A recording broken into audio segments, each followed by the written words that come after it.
Bonjour Simon Serroussi. Vous êtes diplomate au ministère des Affaires étrangères israélien au département Europe. Négociation de la dernière chance pour libérer les otages israéliens, affirme Anthony Blinken, le chef de la diplomatie américaine, l'a dit ce matin au président Isaac Herzog qu'il a rencontré. Pourquoi les négociations de la dernière chance ? Je ne sais pas s'il faut employer le mot négociation de la dernière chance. Je pense que ce qu'a voulu dire le diplomate américain et ce que répètent de nombreuses personnalités aussi ici en Israël, c'est que les enjeux sont extrêmement importants en raison aussi du contexte régional.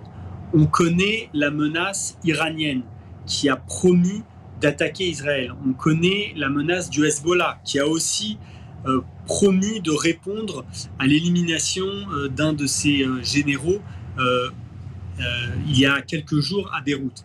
Et donc, dans ce contexte, je pense que l'échec des négociations est quelque chose qui fait très peur aux Américains, puisque cela pourrait amener potentiellement une escalade régionale que très peu d'acteurs ne souhaitent aujourd'hui.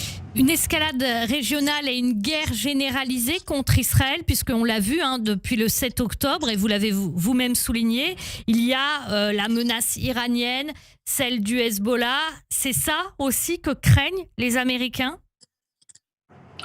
En effet, les Américains veulent une stabilité dans la région. Ils veulent à la fois la sécurité de leurs alliés, Israël, mais aussi certains pays du Golfe, mais aussi empêcher une escalade qui pourrait potentiellement être incontrôlée. Je pense qu'il faut rappeler, j'ai peut-être fait une erreur en disant que une escalade que très peu d'acteurs ne veulent dans la région. Je pense que le Hamas est un des seuls acteurs qui a intérêt à ce qu'il y ait une escalade régionale, et c'est pour cela que, d'après ce que l'on peut lire dans la presse, ils durcissent leur position lors de ces négociations, puisqu'ils espèrent qu'une escalade régionale affaiblirait Israël. Et je pense que c'est une erreur gravissime d'appréciation de la situation et d'appréciation des capacités et de la détermination israélienne.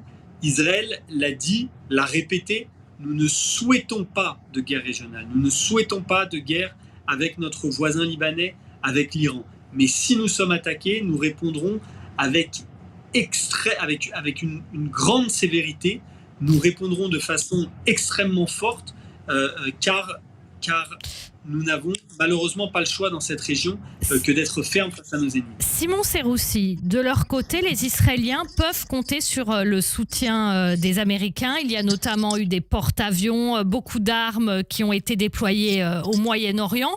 Pourquoi est-ce que ça ne fait pas peur au Hamas ? Je pense que le déploiement militaire américain sans précédent dans la région, vous avez en effet rappelé les porte-avions, il y a aussi des sous-marins qui ont été déployés dans la région selon les officiels américains. Ce déploiement et cette menace sous couvert est destinée principalement à l'Iran.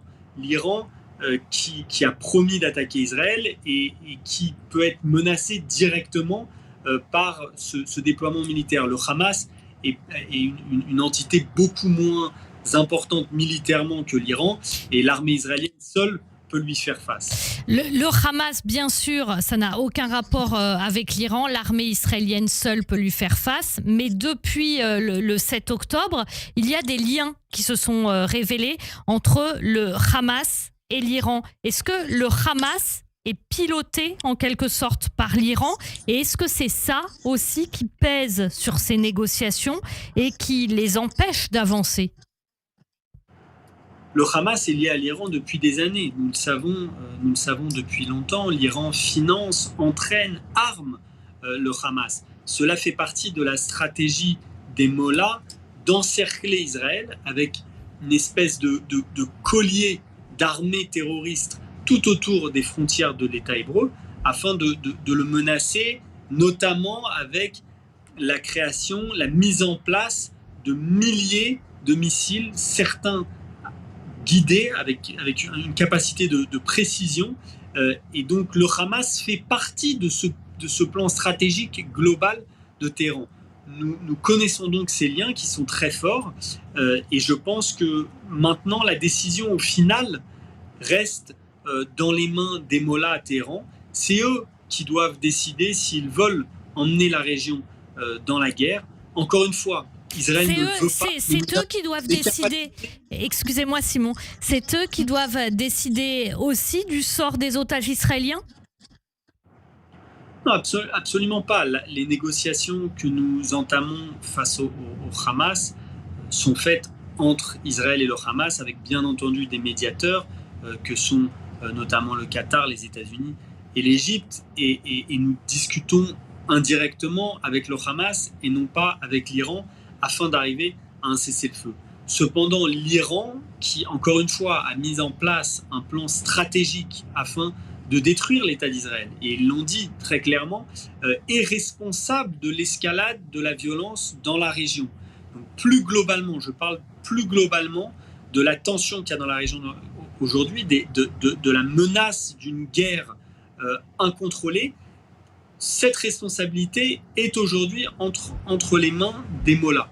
C'est ce que je différencie de la négociation avec le Hamas, bien sûr, pour la libération des otages. Mais vous le savez, Simon Seroussi, de façon plus ou moins ténue, et c'est ça aussi qui rend la situation difficile à lire, tout ça est plus ou moins lié. Alors, il y a eu cette réunion entre Anthony Blinken, le chef de la diplomatie américaine, et Binyamin Netanyahou. Le bureau du Premier ministre a publié une première déclaration et salue la bonne ambiance de cette réunion et affirme également que la proposition américaine prend en compte les besoins sécuritaires d'Israël. Ça veut dire que le problème sur les frontières et le couloir de Philadelphie à surveiller, ça y est, c'est réglé ?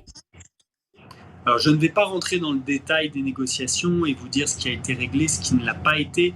Ces négociations sont en cours en ce moment. Ce que je peux vous dire, c'est plusieurs choses. D'abord, il y a un réel balai diplomatique ces derniers jours.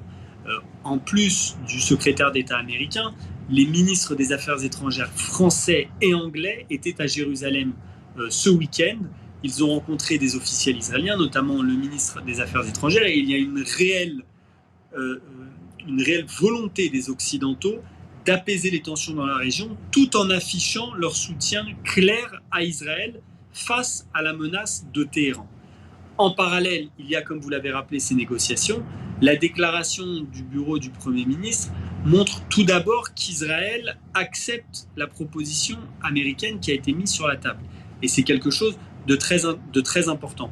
Le sort de ces négociations repose donc principalement entre les mains du Hamas aujourd'hui, qui doit accepter ces conditions, qui doit accepter de libérer les otages, qui doit accepter des garanties de sécurité pour Israël. Et malheureusement, nous savons la nature de cette organisation, nous connaissons les négociations passées avec eux, et il est malheureusement très difficile souvent d'obtenir des concessions, même au prix de lourdes pertes pour l'organisation elle-même.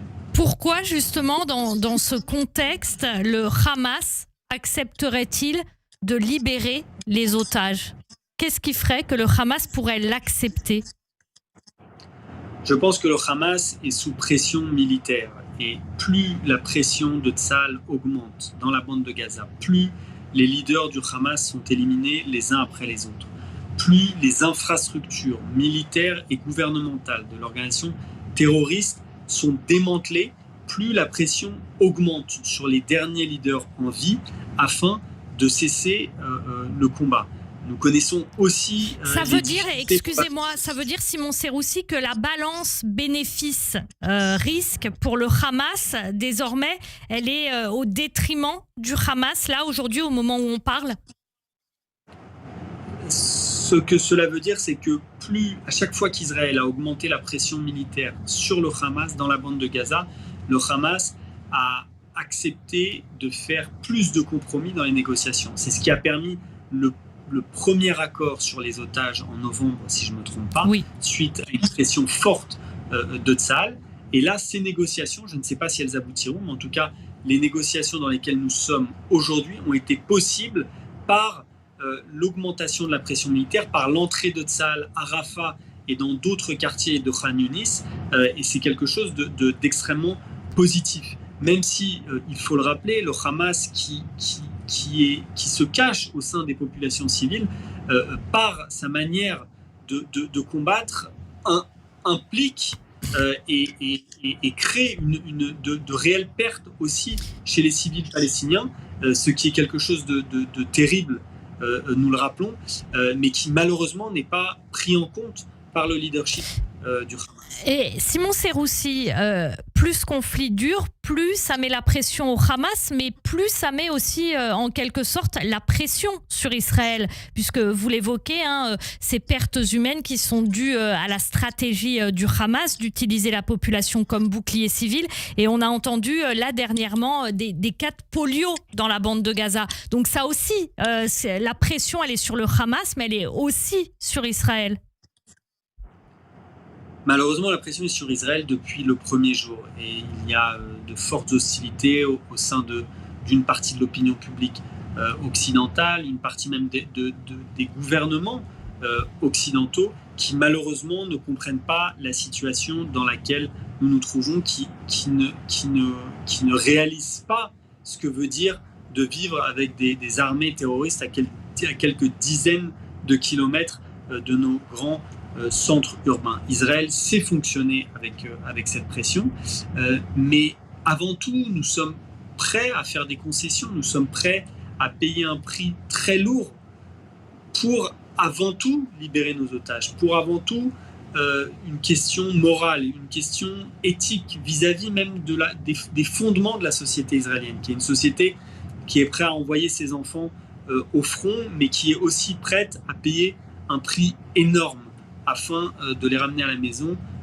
morts ou vivants. Un prix énorme, Simon Serroussi, c'est quoi un prix énorme aujourd'hui? On se souvient de l'époque de la libération de Gilad Shalit, il y avait plus de 1000 prisonniers palestiniens qui avaient été libérés, notamment Yahya Sinwar, qui est aujourd'hui le chef du Hamas. Quand vous dites Israël est prêt à faire beaucoup de concessions, jusqu'où ces concessions vont-elles? Encore une fois, je ne vais pas rentrer dans le détail des négociations qui ont lieu en ce moment même. Mais Israël est prêt à faire de très importants compromis, notamment sur la libération de terroristes palestiniens, notamment sur des questions sécuritaires, notamment sur des questions de la présence de Tsahal dans certaines zones. Et je pense que c'est quelque chose qu'Israël a toujours fait par le passé afin de libérer ces citoyens, ces soldats qui sont en otage. Bien sûr, il y a aussi certaines lignes rouges.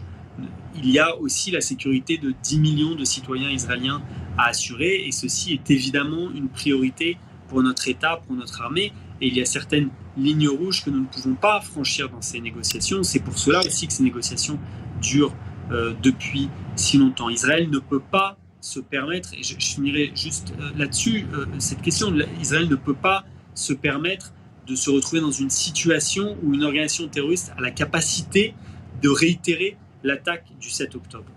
Et donc nous ferons tout afin de démanteler les infrastructures du Hamas, et c'est quelque chose qui est vital, c'est une de nos lignes rouges, bien sûr, dans ces négociations.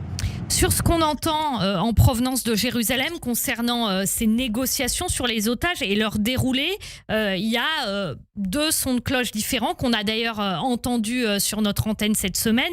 Avi Pazner qui nous disait dimanche le Hamas ne veut pas d'accord pour la libération des otages parce que le Hamas veut que la région s'embrase. Ça, c'est d'un côté. Et de l'autre côté, on avait Daniel Sheikh, lui aussi, ancien ambassadeur d'Israël à Paris, qui est représentant du Forum des familles des otages et qui nous disait au bout d'un moment, quand la négociation dure, ce qui est en jeu, c'est plus vraiment la négociation, mais le planning qui fait que les deux sont d'accord au même moment pour conclure un accord. Israël et le Hamas, aujourd'hui, est-ce qu'ils peuvent être d'accord en même temps, ces jours-ci, demain, après-demain, pour conclure un accord, ou c'est encore trop tôt et il y a encore trop de choses à régler? Nous Nous aurons la réponse dans les jours qui viennent. Encore une fois, je pense qu'Israël est prêt à faire d'énormes compromis afin de ramener ses enfants à la maison. Nous l'avons prouvé par le passé et nous sommes encore une fois prêts à faire ces compromis. Le Hamas, de l'autre côté, a, je pense, intérêt à voir la région s'enflammer, à voir le régime fanatique de l'Iran, l'organisation terroriste du Hezbollah, envoyer des missiles sur Israël pour enflammer la région. Et donc, je pense malheureusement que ces négociations sont extrêmement complexes du fait de la différence de vision et de prisme entre les deux protagonistes, Israël et le Hamas. J'espère toutefois, comme chaque citoyen israélien, que nous pourrons aboutir à un accord afin de libérer nos otages dans les jours qui viennent. Merci beaucoup Simon Seroussi, qu'on retrouve chaque lundi sur Radio J, diplomate au ministère des Affaires étrangères israélien au département Europe. Merci beaucoup Simon et à la semaine prochaine. Merci à vous. Shavua Tov. Shavua Tov. Et on reste ensemble sur Radio J.